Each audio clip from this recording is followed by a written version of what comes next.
Biarlah pujian ini menjadi doa setiap kami Tuhan.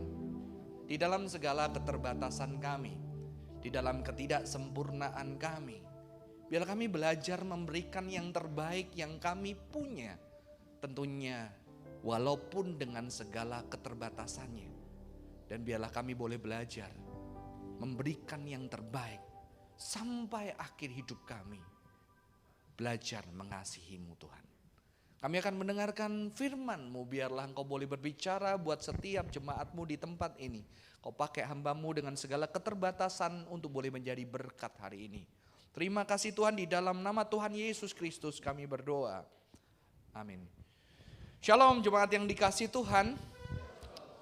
Indah sekali melihat gereja sudah mulai penuh ya. Dan saya setelah sekian lama hari ini saya melihat yang paling penuh saudara-saudara ya. Puji Tuhan, dan itu membuat kita semua bersuka cita ketika kita melihat saudara-saudara kita bersama dengan kita bisa datang bersama-sama beribadah, mendengarkan firman Tuhan, menyanyi bersama. Jangan melupakan bagian menyanyi bersama. Karena ilmu pengetahuan neuroscience membuktikan ketika kita menyanyi bersama dengan orang, kita itu masuk ke dalam yang namanya hive mind. Hive mind itu kita bisa menyatu dengan orang lain, detak jantungnya, nafasnya, dan itu membuat relaksasi otak yang menghilangkan kita dari stres. Ya, itu membantu kita melewati masa-masa stres. Karena apa? Di dalam otak kita ada hormon-hormon yang bisa membuat kita lebih relax. Jadi pikiran kita enggak lagi fokus kepada kesibukan-kesibukan kita, masalah-masalah kita, tapi pikiran kita fokus dengan pujian kepada Tuhan dan bersama dengan saudara seiman, dan itu sungguh-sungguh menjadi sebuah kekuatan. Jadi Tuhan juga bekerja secara natural ya, menggunakan setiap tubuh yang dianugerahkan dengan dahsyat yang kita tidak pernah teliti selama ini ya. Bahkan ketika Alkitab dituliskan belum banyak penelitian terbukti, tetapi hari-hari ini hal-hal yang dilakukan di dalam ibadah, menyanyi bersama, bahkan menari bersama saudara-saudara, itu ternyata punya kekuatan yang dahsyat ya. Sayangnya dunia yang lebih ngerti itu ya, poco-poco, aerobik, nyanyi bareng ya. Dan kita tidak melihat itu sebagai sesuatu yang penting saudara-saudara. Hari ini kita akan berbicara sebuah tema yang berjudul menanggung salib. Kita akan membuka Alkitab kita Markus 8 ayat 31 sampai 38. Menanggung salib, Markus 8 ayat 31 sampai yang ke-38. Saya akan bacakan buat setiap saudara-saudara. Kemudian mulailah Yesus mengajarkan kepada mereka bahwa anak manusia harus menanggung banyak penderitaan dan ditolak oleh tua-tua, imam-imam, kepala, dan ahli-ahli Taurat, lalu dibunuh dan bangkit sesudah 3 hari. Hal ini dikatakannya dengan terus terang, tetapi Petrus menarik Yesus ke samping dan menegur dia. Maka berpalinglah Yesus dan sambil memandang murid-muridnya, ia memarahi Petrus, katanya, "Enyahlah iblis, sebab engkau bukan memikirkan apa yang dipikirkan Allah, melainkan apa yang dipikirkan manusia." Lalu Yesus memanggil orang banyak dan murid-muridnya dan berkata kepada mereka, "Setiap orang yang mau mengikut aku, ia harus menyangkal dirinya, memikul salibnya dan mengikut aku. Karena siapa yang mau menyelamatkan nyawanya, ia akan kehilangan nyawanya. Tetapi barang siapa kehilangan nyawanya karena aku dan karena Injil, ia akan menyelamatkannya. Apa gunanya seseorang memperoleh seluruh dunia, tetapi ia kehilangan nyawanya? Karena apa yang dapat diberikannya sebagai ganti nyawanya? Sebab barang siapa malu karena aku dan karena perkataanku di tengah-tengah angkatan yang tidak setia dan berdosa ini, Anak manusia pun akan malu karena orang itu apabila ia datang kelak dalam kemuliaan Bapanya diiringi malaikat-malaikat yang kudus." Menanggung salib. Saudara-saudara, kalau kita belajar dan membaca bagian sebelum firman ini, sebelum ayat-ayat sebelumnya, di situ ketika ditanya, Petrus menjawab dengan lantang, "Menurutmu siapa aku?" Dan Petrus mengatakan, "Engkau adalah Mesias, engkau adalah Mesias." Lalu Yesus menarik, "Jangan bicarakan itu kepada banyak orang." Dia mengingatkan murid-muridnya, saudara-saudara.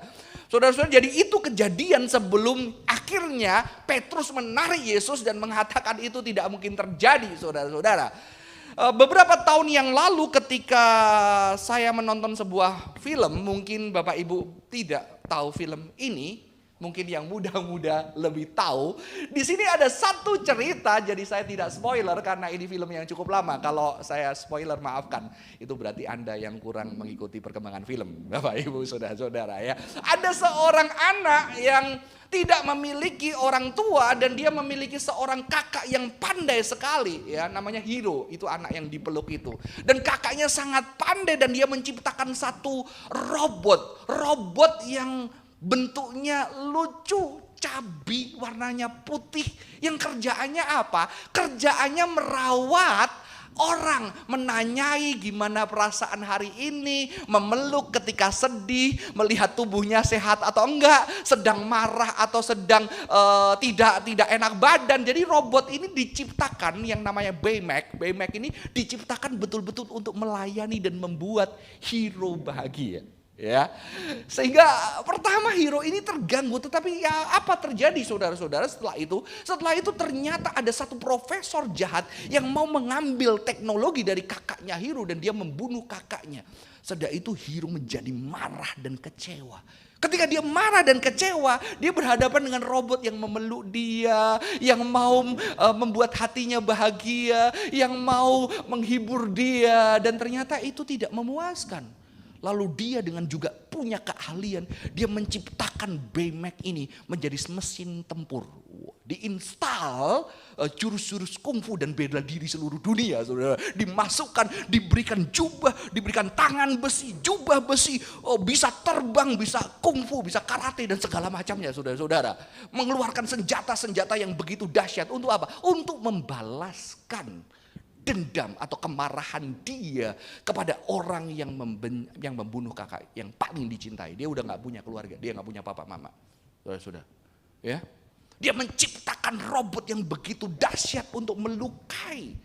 Sampai yang saya ingat satu momen, robot yang baik ini karena diciptakan untuk melayani, robot ini tanya sama Hiro, Hiro, kalau kamu sudah berhasil membunuh musuhmu, apakah kamu akan bahagia?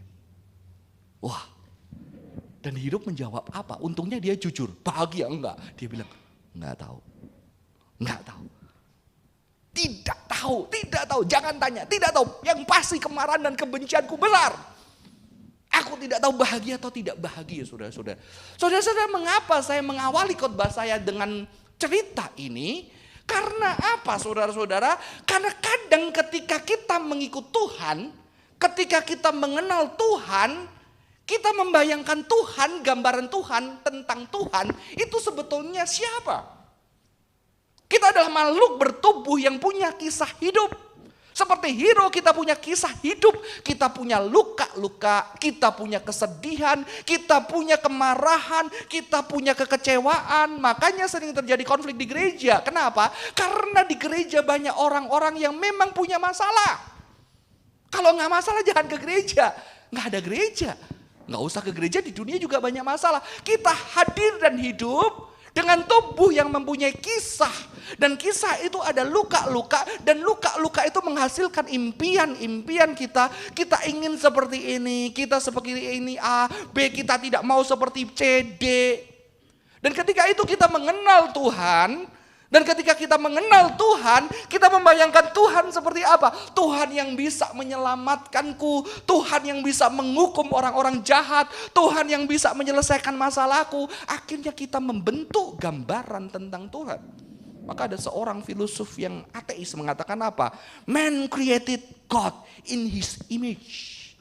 Bukan manusia yang diciptakan Tuhan, tetapi itu manusia yang menciptakan Tuhan menurut gambar dan rupa dia.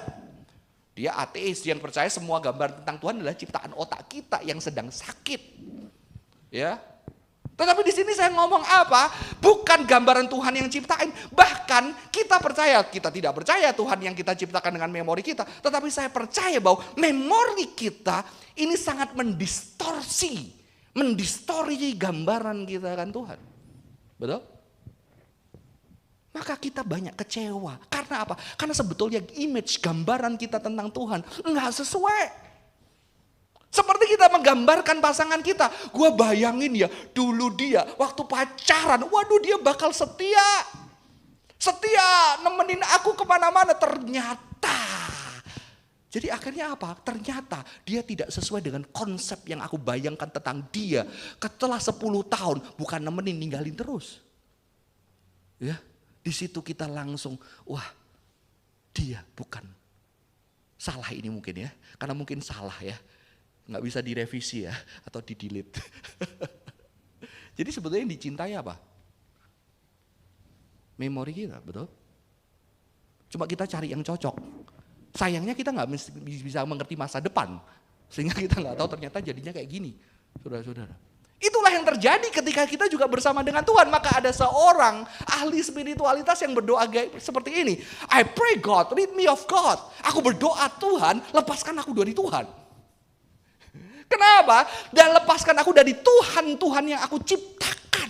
Tuhan yang aku inginkan. Tuhan yang aku bayangkan seperti itu dalam hidupku. I pray God, rid me of God. Lepaskan aku dari Tuhan.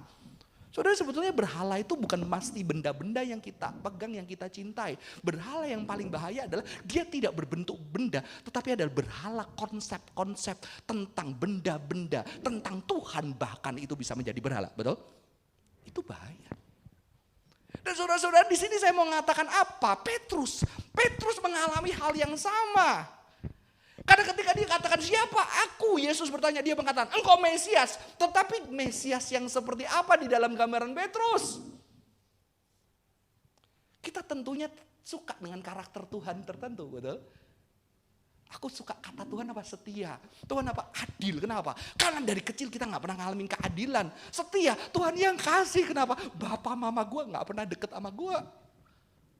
Tuhan yang gak mau bapak. Beberapa orang tidak suka memanggil Tuhan dengan kata bapak.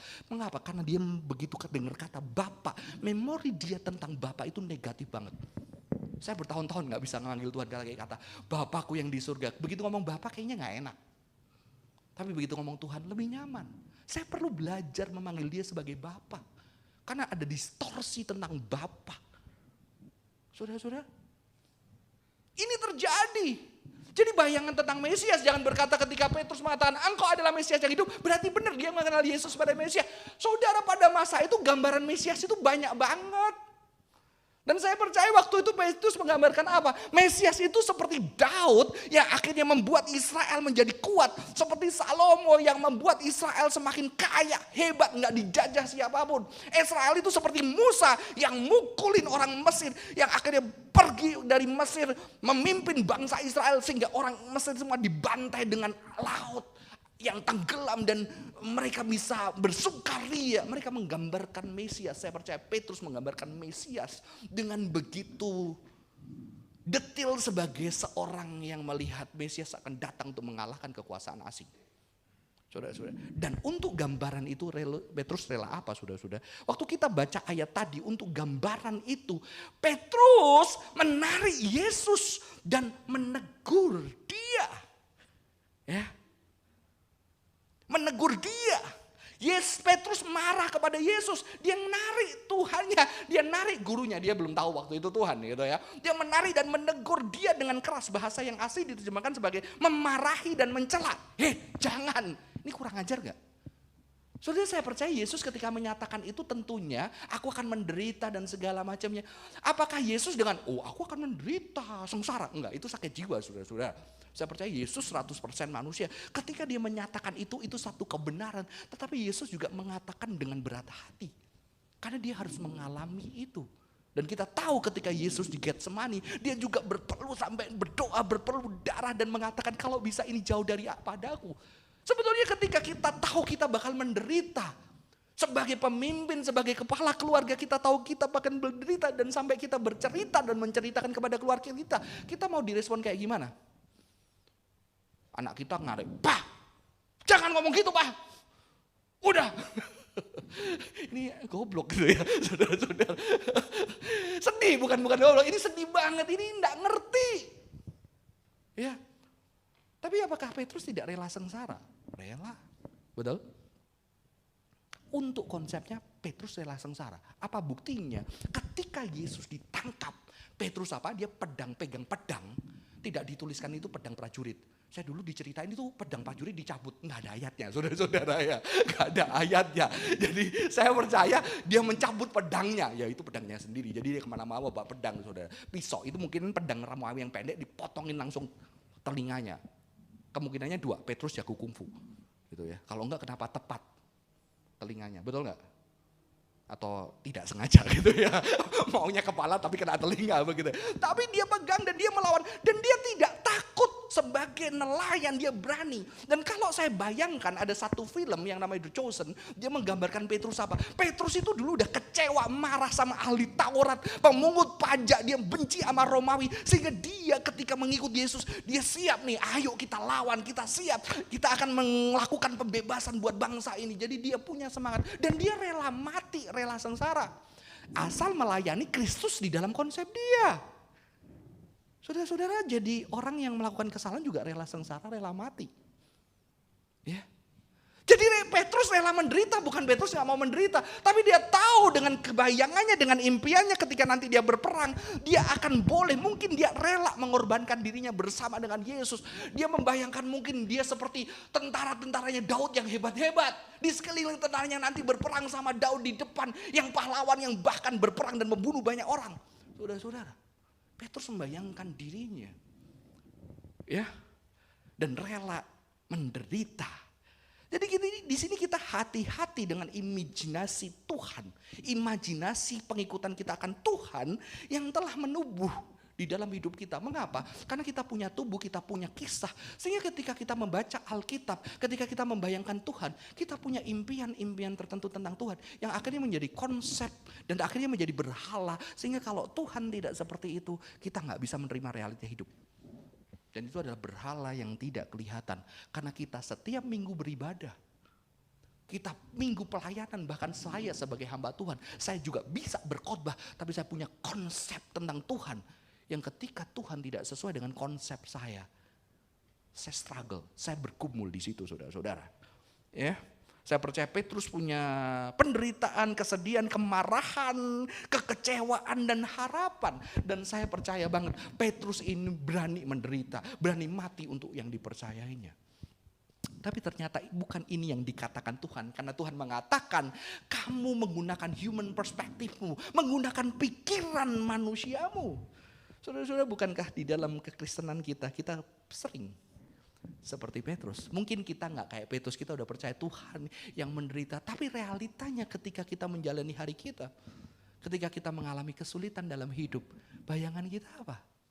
Bayangan kita apa tentang Tuhan? Tuhan yang menyelamatkan, yang menolong, yang membuat hutang kita lunas, yang menyembuhkan sakit kita. Tuhan bisa, dalam nama Tuhan Yesus, Tuhan bisa melakukan semua mujizat itu. Tapi tidak semua yang mengalami itu, betul? Ketika saya 5 tahun yang lalu dengan iman pindah ke Jakarta, ya, wah pokoknya pindah ke Jakarta, sekolah Alkitab, nggak tahu pelayanan di mana. Ketika uang itu semakin menepis, wah saya kan hamba Tuhan, saya bekerja buat Tuhan. Tuhan yang gaji saya, pasti ada mujizat Tuhan. Ditunggu-tunggu nggak datang. Sampai betul-betul nggak bisa makan waktu itu. Aduh gimana ini uang habis. Ya, ada celengan anak saya, puji Tuhan. Ya, celengan anak saya. Dan itu saya masih ingat. Itu saya kumpul bareng-bareng, kita pecah celengannya. Prang! Di depan anak-anak saya. Dan anak-anak paling seneng kan pokoknya memecah celengan. Mungkin ada sedikit violence gitu ya jiwa kita ya. Perlu mecah-mecah gitu ya. Prang! Wah bahagia. Begitu lihat uang berhamburan walaupun itu sedikit saudara-saudara ya. Itu sedikit lah. 400.000 kalau gak salah. Itu pun harus menukarkan di swalayan terdekat yang warna merah biru begitu kan ya. Saya tidak sebut nama. Sudah begitu prang, anak saya teriak, aku kaya. Kita kaya apa? Kaya gimana ini bertahan berapa hari nak? Saya bayanginya apa? Tuhan melakukan mujizat. Tapi ternyata Tuhan menuntun sampai harus memecah celengan anak saya dan pakai uang tabungan anak saya untuk hidup. Tapi saya lupa ternyata di situ ada hal yang tidak terulang. Ternyata kami yang sedang kesulitan bisa tertawa bersama. Di dalam kesulitan cuma melihat uang 300-400 ribu yang akan bertahan berapa minggu. Dan di situ saya sampai hari ini kalau cerita momen itu tertawa. Karena waktu itu kita tertawa. Saya tertawa lihat bodohnya anak saya gitu. Yang satu bilang, tenang aja papa punya ATM. Dia nggak tahu isinya berapa saudara-saudara. Di situ saya tertawa. Ternyata terkadang Tuhan itu tidak seperti bayangan saya. Yang selalu menolong tidak. Tuhan kadang-kadang membawa kita ke dalam satu momen-momen yang kita nggak bisa ulang. Sekarang saya cari pun nggak bisa. Betul? Nggak bisa. Dan saya indah sekali ketika melihat itu. Sampai sekarang kalau saya menceritakan saya masih ingat memori wajah anak saya. Itu menjadi sebuah kisah. Salah satu kisah mungkin kebahagiaan kami. Ternyata di dalam kesulitan kami bisa tertawa. Walaupun tertawanya agak sedikit satir saudara. Sedikit pedih ya gitu ya. Tetapi itu happiness saudara-saudara. Kita membayangkan Tuhan yang seperti ini. Dan ketika itu akhirnya kita tidak bisa melihat hal-hal kecil di dalam hidup kita. Yang sebetulnya ada sukacita, ada Tuhan, ada cinta di sana. Amin.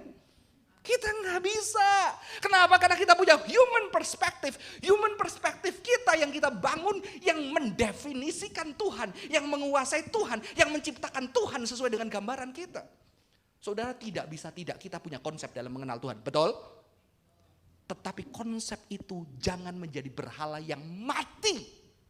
Karena Tuhan kita bukan benda mati. Tuhan kita bukan benda mati. Oke?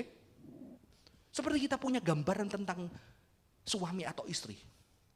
Saya dulu itu di keluarga nggak bisa cuci piring. Kalau cuci piring diomelin. Keluarga saya cukup patriarki. Laki nggak boleh di dapur saudara-saudara. Ya. Jadi begitu saya menikah, saya nggak biasa cuci piring, cuci baju, nggak biasa, saudara-saudara. Untung kalau cuci baju udah, kalau cuci piring udah nggak biasa, dari kecil nggak. Begitu nikah, kebahagiaan istri saya adalah melihat suami yang cuci piring. Jadi dia bisa dibeliin barang makanan, enggak. Dia lebih bahagia, wah lihat saya cuci piring, padahal saya sudah tidak terbiasa. Dulu ada pembantu, ada pendatuk, ngapain cuci? Walaupun ada pembantu tetap cuci, katanya. Lu terus buat apa gitu ya. Saudara-saudara, dia bertahun-tahun, nggak bisa terima. Padahal saudara, ternyata saya sudah banyak bertobat. Ya, saya banyak cuci piring. Nyetrika saya lebih jago dari istri. Tanya istri saya. Saya sudah ngepel, saya bilang, kamu nggak tahu ya, kamu tuh melihat suamimu yang nggak mau kerja. Kamu kalau melihat dulu waktu aku kecil dengan sekarang, ini mujizat tahu. Kamu gak lihat mujizat. Kamu tahu kalau mamaku masih hidup, diomelin gue hari ini. Kenapa ya? Ngapain kamu ngepel, ngapain nyuci, semua kamu cuci, sapu setrika diomelin kamu. Karena mama saya gak suka. Mama saya di dalam budaya yang kuno, yang wanita harus mengerjakan itu semua. Akhirnya dia bilang, coba belajar hargai. Ya, kenapa? Dia punya konsep, suamiku ini memang malas. Ngerti maksud saya? Ya saya cadang, belajar memuji saya gitu ya. Capek juga ya udah kerja, kurang bersih saudara-saudara. Dan dia bisa melihat, saya juga punya konsep tertentu tentang dia yang sebetulnya berubah. Saudara-saudara. Kenapa? Karena kita punya konsep. Dan ternyata kita gunakan itu juga ketika kita mengenal Tuhan. Disinilah saudara-saudara kita tidak melihat secara God's perspective. Kita melihat hanya berdasarkan apa yang kita mau lihat. Kayak netizen di zaman ini, betul gak? Netizen di zaman ini pengen lihat apa ya dia komentar seenak udelnya gitu saudara-saudara. Saudara tahu udel pusar begitu ya. Mereka seenaknya, mereka tidak melihat secara perspektif yang lebih luas saudara-saudara. Maka ketika Yesus mengatakan apa? Kristus harus menderita, ditolak tua-tua, imam besar, ahli Taurat dibunuh. Tetapi akan bangkit dari antara orang mati. Saudara, Petrus itu cuma lihat apa? Menderita, sengsara, ditolak, imam besar dibunuh. Karena ini saya yakin ini memori dia yang tidak baik tentang penguasa-penguasa pada masa itu. Sehingga dia enggak boleh terjadi itu. Dia enggak lihat bahwa Yesus di akhirnya mengatakan bangkit dari hari ketiga. Mengerti? Kadang-kadang mungkin bukan penderitaan kita merasa hidup kita menderita. Mungkin masalahnya bukan penderitaan itu. Masalahnya cara kita melihat. Kita sudah buta sehingga kita tidak bisa melihat ada hal-hal yang indah yang Tuhan berikan setiap hari buat kita. Amin. Tapi celakanya ada yang sakit jiwa juga. Nggak mau lihat yang menderita selalu diindah-indahkan. Itu sakit. Betul? Itu namanya halu saudara-saudara. Saudara tahu halu? Ya. Kalau sedikit menderita, oh enggak apa-apa, ada yang indah. Nanti menderita, oh enggak apa-apa. Keluarga yang menderita, oh ada yang indah. Papaku sudah bersama dengan Yesus gitu ya. Saudara-saudara, kita kadang-kadang jadi ekstrim. Satu ekstrim, ngelihat negatifnya doang. Dia gak bisa ngelihat yang beautiful. Lihat beautiful, yang negatif gak berani dilihat. Dan saya rasa itu juga orang sakit. Sama saya cerita, kalau kamu punya teman, saya dulu punya murid, ada teman yang nyianatin kamu berkali-kali, ya jahat sama kamu, tahu-tahu dia baik. Dia baik nggak buat kamu? Nggak, jahat. Ya. Kalau sebaliknya ada teman baik, tahu-tahu dia nyianatin kamu gitu ya, dan kamu sakit banget, dia jahat nggak? Jahat. Sudah tahu ya. Ini kan kurang ajarnya manusia ya. Kalau buruk terus baik satu kali, jahat. Kalau jahat terus, baik satu kali, jahat. Tetap jahat, saudara-saudara. Ini perspektif manusia itu dangerous. Berbahaya. Maka di sini saya mengatakan apa? Saking preoccupied-nya, saking sungguh fokus kepada konsep dan pengalaman hidupnya dengan penderitaannya, dengan impiannya tentang Tuhan, Petrus tidak bisa menangkap Yesus yang mengatakan Yesus harus menderita, ditolak, ahli besar, tua-tua, imam besar, ahli Taurat dibunuh, ada suffering, ada ratapan, ada kesedihan, tetapi juga ada bangkit dari hari ketiga, ada joy, ada tarian, ada kebangkitan. Petrus buta untuk melihat ada janji itu. Ya. Jadi masalahnya adalah kita mungkin tidak membuka mata kita ketika ada sukacita, ada kebahagiaan di dalam hidup kita. Dan saya diajarkan ketika uang 300.000, 400.000 itu sudah dipecah, ternyata di dalam penderitaan tetap ada sukacita. Sukacita paling besar adalah di dalam penderitaan yang benar-benar menderita. Seseorang bisa tertawa dan bisa bersama. Wow. Ya, kalau pas punya duit, nggak masalah saudara-saudara. Ya, tapi pas nggak ada, kita bisa tertawa seperti anak kecil. Saya mengutip seorang teolog dan filosof yang bernama Agustinus mengatakan, it is no advantage to be near the light if the eyes are closed. Tidak ada untungnya kamu ada di samping terang ketika matamu kamu tutup. Banyak anak-anak muda tidak bisa merasakan cinta orang tuanya karena dia udah punya konsep orang tuanya nggak bakal baik, nggak bisa berubah. Orang tuanya nggak sayang sama dia, dia tutup, dia bunuh, sehingga berjuang seperti apapun orang tua. Dia sudah tutup itu, dia sudah tutup matanya dan dia tidak bisa melihat itu. Ini yang saya gambarkan dengan konsep yang salah yang dimiliki Petrus. Akhirnya dia tidak bisa melihat terang ada di dalam janji Yesus. Sekalipun ada penderitaan. Penderitaan adalah penderitaan yang tetap mengerikan, tidak bisa dibenarkan juga saudara-saudara. Tetapi sebuah realita, tetapi di tengah penderitaan di dalam hidup kita ada yang namanya joy, ada sukacita. Apalagi orang-orang yang percaya kepada Tuhan akan ada janji kebangkitan.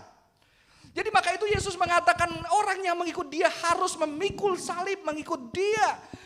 Menjalani langkah-langkah Kristus. Tadi ayat tadi mengatakan seperti itu tuh saudara-saudara. Tetapi pertanyaannya apakah orang Kristen harus menderita? Harus? Apakah perintah Tuhan menderitalah hidup di dunia? Ini juga menjadi masalah. Mengapa? Karena kita konsepnya ketika mengikut Tuhan kadang-kadang kita pasti kita ini harus menderita. Karena kita menderita di dunia, Yesus menderita, kita menderita. Tapi saya percaya penderitaan kita mungkin tidak seperti Yesus. Ya, karena Yesus penderitaannya tidak ada dosa di sana. Penderitaan di dalam didasarkan dari kasih yang sangat besar. Kita ketika menderita ada penderitaan-penderitaan yang kita sebabkan sendiri, betul nggak? Ya, jadi jangan merasa sok-sokan begitu menderita, ini karena Kristus. Lu banyak utang. Lu gak bisa tahan emosi ya. Kalau pengen beli langsung beli ya. Jangan mengatakan, kok aku menderita banyak hutang, kartu kredit cicilan karena Yesus. Enggak semua penderitaan karena Yesus. Bukan itu yang dimasukkan saudara-saudara. Saudara harus jujur, penderitaan-penderitaan kita tidak semua karena mengikut Kristus. Apalagi di zaman seperti ini. Kita mendengarkan firman seminggu sekali. Setiap hari buka TikTok, Instagram, dan itulah kata-kata yang kita dengarkan. Sehingga hari-hari ini banyak anak muda stres. Stresnya bukan karena apa saudara. Ketika dia buka TikTok, dia lihat teman usianya udah punya ini, teman usianya punya itu. Mereka sampai datang ke konselor.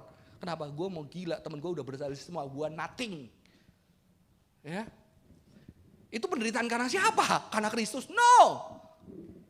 Saudara-saudara, ada penderitaan yang bukan dikarenakan mengikut Tuhan. Jadi saya tidak mengatakan apakah orang Kristen harus menderita. Tidak saudara-saudara. Karena mau Kristen atau enggak Kristen pasti mengalami penderitaan. Betul?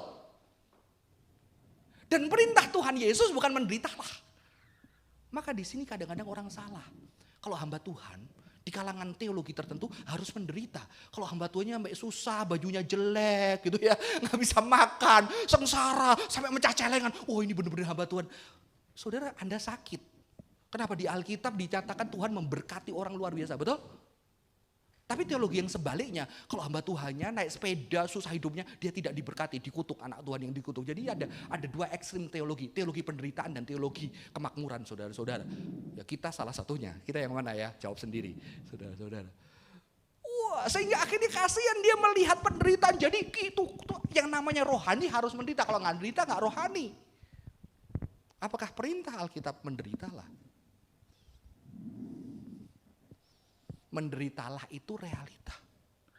Lu mau Kristen, nggak Kristen, sama-sama menderita, betul? Sudah tahu banyak orang. Ini saya nggak ngutip Alkitab, ini saya ngutip filsafat dari yang namanya Zen Buddhism. Zen Buddhism, banyak orang nggak bahagia, kenapa? Karena dia tidak mau menerima adanya realitas penderitaan. Karena dia tidak mau terima adanya realitas ketidakbahagiaan. Orang yang paling bahagia, the perfect happiness adalah orang yang menerima ada realitas yang namanya unhappiness. Saking kamu nggak happy, lu berusaha happy, nanti lu pasti berhadapan dengan yang unhappiness, lu nggak bakal happy. Mengerti maksud saya? Jadi kalau kamu mau happy, kamu harus menerima ada yang namanya unhappiness. Ada yang namanya penderitaan. Begitu kamu tidak menerima itu dan kamu berusaha lari dari situ, kamu tidak akan pernah happy dalam hidupmu. Karena kamu hidup bertumbuh, suatu hari kamu kena flu, kena covid, betul kan? Menderita kan? Keluargamu ada yang meninggal, lu gak akan bisa bahagia. Ini bukan Kristen. Tetapi ketika saya menemukan Kristen sama. Ternyata Musa yang ketika mengatakan umur manusia 70 tahun, 80 tahun. Selanjutnya adalah penuh dengan penderitaan. Dan dia berdoa, Tuhan berilah anugerahmu dan kasihmu. Supaya hari-hari sukacitaku sama dengan hari-hari penderitaanku. Wow. Ternyata Alkitab juga mengajarkan doanya Musa apa? Supaya hari-hari kebahagiaanku itu juga ada sama dengan hari-hari penderitaan. Jadi kekristenan tidak mengajarkan kita menghindari penderitaan. Penderitaan adalah reality of life. Kristen gak Kristen kita akan hadapin. Tapi dia juga mengajarkan buka matamu untuk ada joy. Dan minta Tuhan tetap ada joy yang setara dengan happiness. Ada pengalaman suffering tetapi ada joy yang dijanjikan dengan Tuhan, saudara-saudara. Saudara-saudara, ternyata penderitaan realitas seluruh umat manusia. Dan banyak orang menderita lebih lagi karena berusaha menghindarinya. Dan kita tidak bisa menghindarinya. Karena kita tambah tua. Saya dulu waktu muda naik sepeda motor kemana-mana. Saudara 3 jam, 4 jam Surabaya, Jogja, Blora. Waduh, tadi saya kena AC udah mau pingsan saya. Dan saya harus jujur tolong matikan gitu ya. Lebih baik keringatan gitu saudara-saudara. Saya harus jujur menderita. Saya gak kuat lagi. Ya, saudara-saudara, tetapi kebahagiaan juga realitas nyata. Kebahagiaan realitas nyata yang tidak hanya dimiliki oleh orang Kristen, betul? Betul? Jadi jangan merasakan terus kita nggak bahagia dan mengatakan kebahagiaan mereka semu gitu ya. Kita mah sok-sokan aja, saudara. Mereka benar-benar bahagia. Jadi apakah penderitaan dan kebahagiaan itu kuncinya? No, itu reality of life yang orang nggak Kristen juga alamin. Cuma kita aja yang gak mau terima orang lain menderita, akhirnya kita mengatakan, oh dia kan di luar Kristus. Gak ada kebahagiaan di luar Kristus. Saudara-saudara, kadang-kadang kita gak fair juga sih. Ya memang mendefinisikan kebahagiaannya apa. Akhirnya kita mendefinisikan yang berbeda, ada joy gitu saudara-saudara. Joy itu berbeda sama happiness. Tapi saudara-saudara, saya mau tidak membicarakan itu, saya mau bicarakan yang lain di sini. Ternyata permintaan Tuhan itu bukan kita menderita atau bahagia. Permintaan Tuhan adalah memikul salib. Oke? Jadi jangan konsen sama penderitaannya sama kebahagiaannya. Sehingga kita teologi kebahagiaan atau teologi kemakmuran atau teologi penderitaan. Konsennya adalah memikul salib. Dan di dalam memikul salib itu ada realitas suffering. Jadi ketika kita memikul salib, realitas suffering kita berbeda. Suffering kita demi apa? Demi memikul salib saudara-saudara. Bukan menderitanya. Jadi jangan cari-cari menderita. Itu sakit yang namanya masokisme. Suka menyiksa diri supaya kelihatan hidupnya berharga. Pelayanan sampai sakit-sakitan supaya apa? Supaya kelihatan ini benar-benar hamba Tuhan yang setia. No. Tetapi memikul salib. Bukan berbicara kaya atau miskin saudara-saudara. Memikul salib berarti apa? Ketika kita menjalani hidup memikul salib, di dalam hidup kita ada penderitaan, ya. Tapi ada kebahagiaan, sukacita, ya. Ada sukacita di dalam memikul salib. Saudara kalau tanya hamba Tuhan, mau gak dulu jadi hamba Tuhan? Gak mau. Hamba Tuhan yang di dalam tradisi teologi penderitaan ya saudara-saudara, bukan yang satunya, begitu ya. Gak mau. Tapi kalau disuruh pilih jadi hamba Tuhan gak? Enggak. Tapi nyesel enggak? Enggak. Sukacita enggak? Sukacita banget. Jadi penderitaannya real, sukacitanya juga real. Dan kuncinya bukan menderita atau gak menderita. Karena kalaupun gue gak Kristen, gak menjadi hamba Tuhan, gue juga menderita. Saya juga sukacita. Tapi kuncinya adalah memikul salib. Amin. Memikul salib itu apa? Memikul salib itu seperti Yesus. Memikul salib demi apa? Demi mencintai. Rela saudara-saudara. Bahkan nyawanya, dirinya itu mati. Demi mengasihi. Karena Injil adalah kabar baik. Kabar baik adalah kasih Allah yang begitu besar mengasihi dunia ini. Mengaruniakan anaknya yang tunggal. Dan kita memberitakan Injil itu dengan kehidupan kita yang mengasihi. Bukan cuma konsep seperti kita jualan insuran, oh Yesus mati mengasihi kamu. Tidak, tapi kita menyatukan konsep itu dalam seluruh perilaku hidup kita. Sehingga ketika kita di tempat kerja, di rumah sebagai orang tua, mereka bisa merasakan cinta yang menubuh. Karena untuk mencintai Tuhan jadi manusia yang bisa disentuh, yang bisa membelah, yang bisa memeluk, yang bisa menegur, yang bisa marah, yang bisa menangis. Maka ketika kita diminta menjadi pengikut Kristus, kita disebut sebagai gereja yang adalah tubuh Kristus. Mengapa? Karena tubuh Kristus sudah di surga. Sekarang tubuh Kristus adalah saudara dan saya. Dan orang bisa merasakan pelukan Kristus, cinta Kristus, penghiburan dari Kristus. Bahkan teguran dari Kristus melalui siapa? Teguran di dalam kasih melalui saya dan saudara. Amin. Dan itulah memikul salib. Sehingga kalau kita melakukan itu dan kita menderita, tapi ada sukacita, ada. Karena ada orang-orang juga yang menerima pemberitaan kita, yang mengasihi bersama dengan kita, yang bergandengan tangan dengan kita, dengan hidup yang berbeda, hidup yang bermakna. Mengapa? Karena kita hidup untuk mencintai. Jadi bukan berbicara, wah kalau orang kaya berarti dia tidak menderita. Kalau kita miskin berarti kita menderita. Berarti yang lebih rohani yang miskin. Saudara tahu orang kaya yang Kristen, yang sungguh-sungguh mengasihi Tuhan, dia juga banyak tanggung jawab. Emang gak ada penderitaan orang kaya? Saudara ketika pandemik, saudara gak mikirin gaji karyawan, betul? Yang bekerja. Saya gak mikirin, saudara kalau punya 100 karyawan, 500 banyak bisnismen Kristen berjuang. Dan itu anxiety, takut gimana ini? Berdoa minta Tuhan, mereka diberikan tanggung jawab. Jadi kekayaan itu bukan cuma yang kamu bisa nikmati, tanggung jawab. Karena ratusan orang, ribuan orang hidup dan diberi makan melalui pekerjaan Anda. Maka saya mengatakan bisnismen juga melakukan mujizat yang dilakukan Tuhan. Yesus memberi makan 5.000 orang. Bisnismen berapa orang? Satu keluarga berapa orang? Sehari berapa? Kalau 100 berapa orang? Setahun, 2 tahun, 10 tahun? Itulah pekerjaan, memberi makan buat orang. Sehingga orang Kristen tidak Kristen bisa datang di meja makannya mengadah kepada Tuhan, terima kasih keluarga gue bisa makan hari ini. Saudara-saudara, itu kasih juga.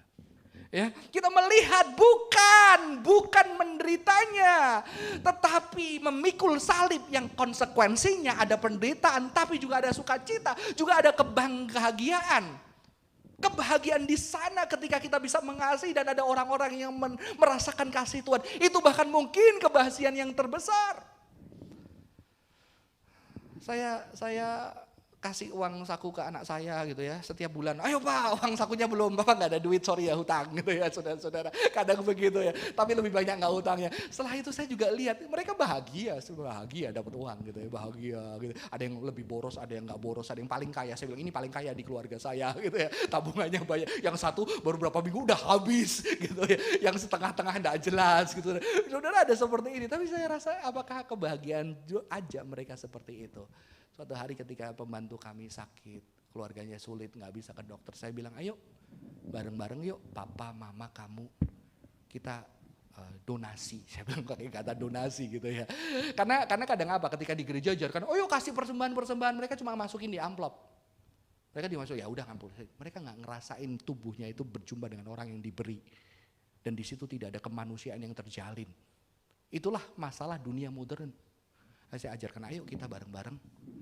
Akhirnya kita kumpulin, ayo kamu donasi berapa? Saya ikut donasi ya bareng sama mereka. Terus ada pembantu saya, ini ayo siapa yang mau kasih? Aku mau kasih, dia kasih. Terus dia kasih di situ, terus ayo kita mau doain dong. Ayo doain, kita doain bareng, boleh gak berdoa gitu. Kita berdoa bareng buat pembantu kita, dan ketika membantu kita menangis, merasa dicintai, anak-anak juga ikut terharu. Di situ dia merasakan juga kebahagiaan. Memikul salib bukan hanya bukan hanya panggilan hidup kita, bukan mengumpulkan uang aja, tetapi ketika kita ada sukacita, ketika kita mengasihi, ada korbannya, ada sacrifice, ada pengorbanannya, ada, tetapi juga ada sukacita di sana, dan itu dilakukan demi Tuhan.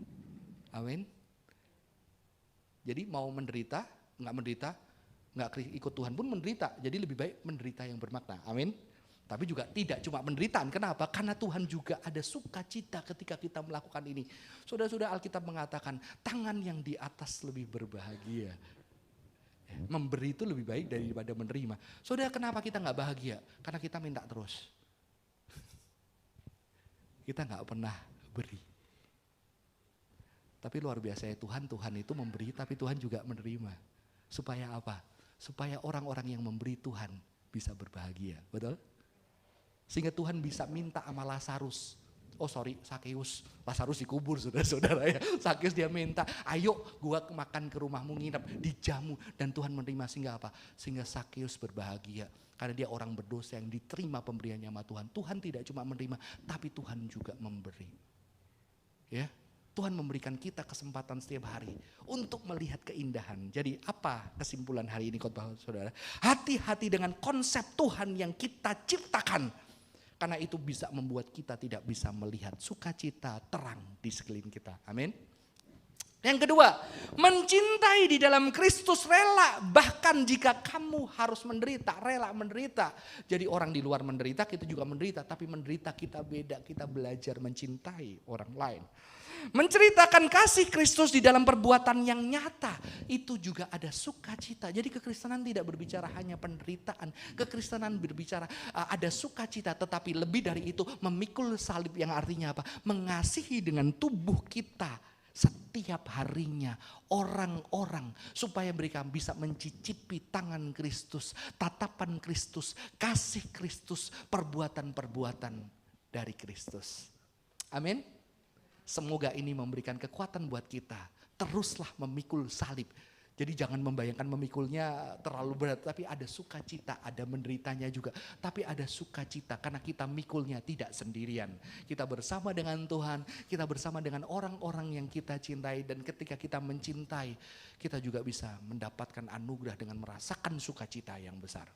Mari kita bersatu hati dalam doa. Tuhan, kami bersyukur buat hari ini. Kami bersyukur buat pagi hari ini. Tuhan, terima kasih. Kami melihat realita manusia pasti menderita, tetapi juga ada kebahagiaan. Tapi biarlah kami hari ini mengerti bahwa orang Kristen memiliki panggilan yang berbeda.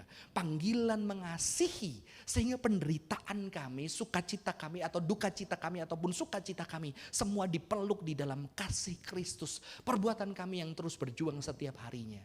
Dan kami juga tahu bahwa kasih kami tidak sempurna. Dan kiranya Tuhan yang menyempurnakan setiap ketidaksempurnaan kami. Tolong setiap jemaat Tuhan di dalam setiap pergumulan mereka masing-masing. Kiranya Tuhan memberkati setiap kami. Dalam nama Tuhan Yesus kami berdoa. Amin. Tuhan Yesus memberkati.